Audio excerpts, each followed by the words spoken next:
Congress S പാർട്ടിയുടെ സംസ്ഥാന പ്രസിഡന്റും കണ്ണൂർ നിയോജക മണ്ഡലത്തിലെ എംഎൽഎയും രജിസ്ട്രേഷൻ, മ്യൂസിയം, പുരാവസ്തു, പുരാരേഖാ വകുപ്പ് മന്ത്രിയുമായ രാമചന്ദ്രൻ കടന്നപ്പള്ളി വീണ്ടും ഒരു അംഗത്തിനായി കണ്ണൂർ നിയോജക മണ്ഡലത്തിൽ നിന്ന് സ്ഥാനാർത്ഥിയായി ഇറങ്ങുമ്പോൾ പൂർണ്ണ വിജയപ്രതീക്ഷയാണുള്ളതെന്നും രാമചന്ദ്രൻ കടന്നപ്പള്ളി വ്യക്തമാക്കി.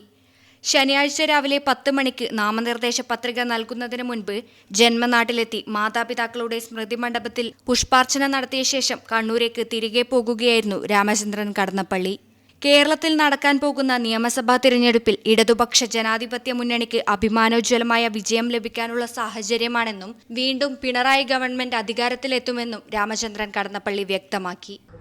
കേരളത്തിൽ നടക്കാൻ പോകുന്ന നിയമസഭാ തെരഞ്ഞെടുപ്പിൽ ഇടതുപക്ഷ ജനാധിപത്യ മുന്നണിക്ക് അഭിമാനോജ്വലമായ വിജയം നേടിയെടുക്കാൻ കഴിയുന്ന സാഹചര്യങ്ങളാണ് കേരളത്തിൽ നിലനിൽക്കുന്നത്.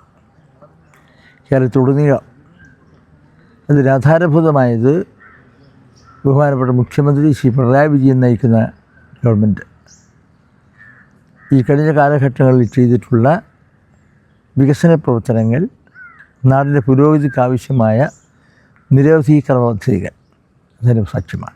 Network news, Pilathara.